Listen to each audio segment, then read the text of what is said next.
We're at the instructional part of the program where we're going to deal with knife attacks and knife defenses. We're going to recreate the simulations that you saw earlier in the program.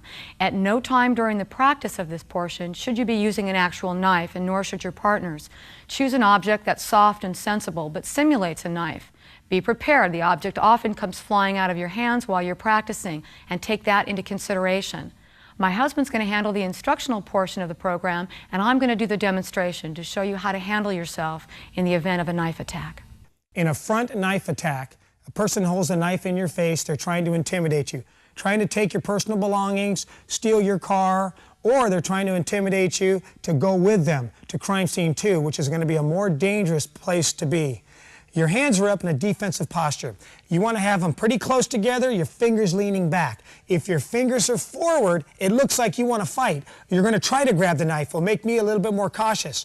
Fingers back, looks like you're listening. You grab the back of my hand. As you grab the back of my hand, your other hand grabs underneath, pulling your elbows in tight. Having your elbows bent like this, you're in your strongest position. Turn the knife outward, makes me fall.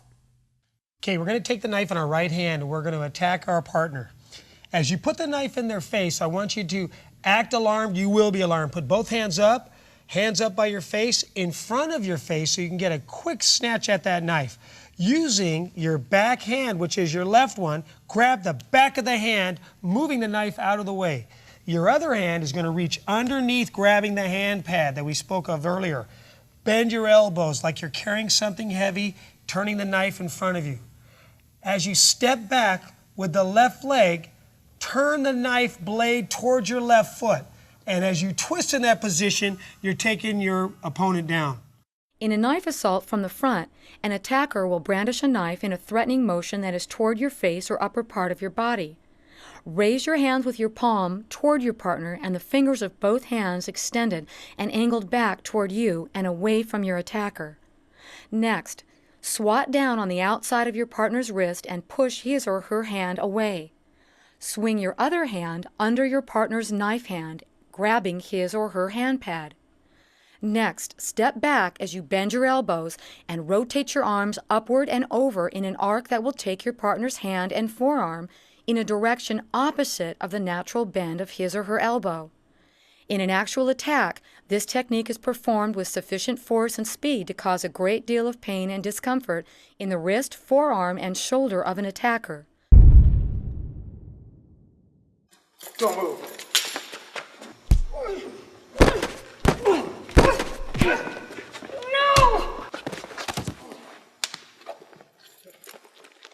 As the arm came around my neck and I realized that I had a weapon in front of me, I throw my head back and my body follows, stunning him and hopefully injuring him. I also need to lean back on the attacker to create an opening for me to get my hands inside.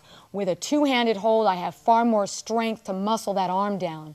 As I step to the side, I need to press my hips into him, pull down. And again, you're stunning your attacker who expects none of this.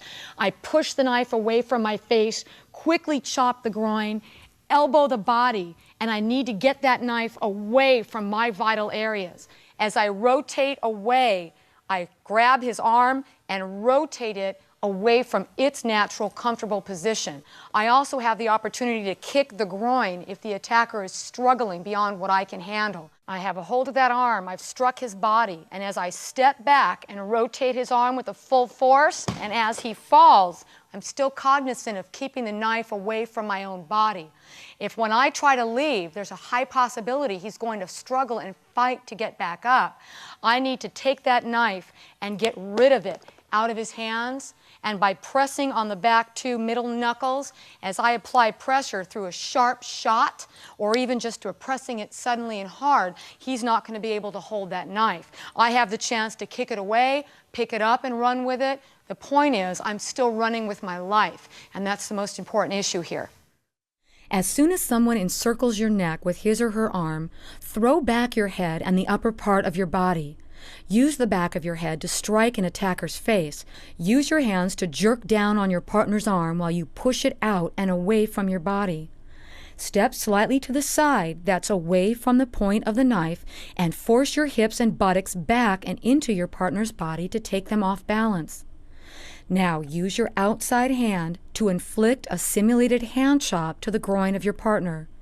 Then immediately follow that with a simulated elbow to your partner's chest or abdomen area. Now, rotate your body out and away to a position where you are facing your partner. To complete the sequence, rotate your body away from your partner and grab his or her wrist. At this point, you have an opportunity for a simulated foot kick to the groin. Next, step back and twist your partner's arm away from the normal direction of the bend in his or her elbow. This should provide sufficient force to cause them to lose their balance and to fall backwards and away from you, landing on their side or back. Continue to keep a tight grip on his or her wrist with your inside arm. Release your outside hand and with the bottom portion of your palm, pretend to strike the outside of the hand that your partner is using to hold a simulated knife at a point on their hand just below and between the inside knuckles of the index and middle fingers. You'll hit the hand with enough force and speed to dislodge the knife from the hand of the attacker. At this point, get away.